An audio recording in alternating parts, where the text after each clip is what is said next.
সহসাই নামছে না বন্যার পানি, তাই সিলেট ও সুনামগঞ্জে এখন অমানবিক জীবনযাপন করছেন লাখ লাখ মানুষ।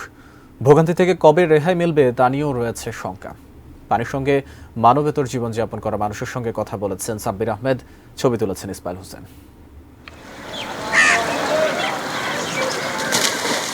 বন্যার পানির কারণে এক একটি গৃহস্থ বাড়ি তৈরি হয়েছে ছোট ছোট দ্বীপে।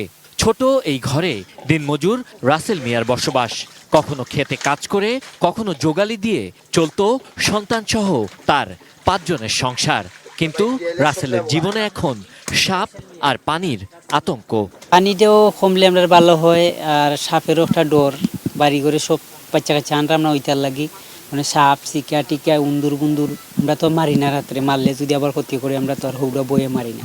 পানি আমরা কোন খারে ডাকমু, যদি একটা কামড় মারি আমরা তো মেডিকেলও যেতে পারতাম না। 2 ছেলে 2 মেয়ে, মা বাবা আর অসুস্থ স্বামীকে নিয়ে কোম্পানিগঞ্জের তেলিখাল এলাকায় লালা বেগমের ছোট্ট ঘর।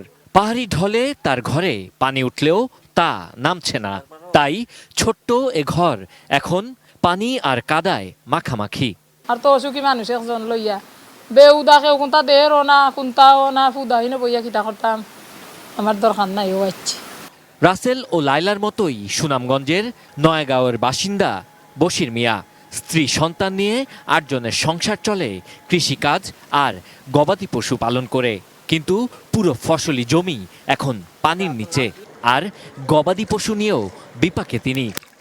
চলতে তো হবে, না হইলে তো চলা যাইতো না। বাচ্চা কাচ্চা লইয়া যাও ছিল, বন্যায় সব কিছু ধ্বংস করে লিয়ে গেছে।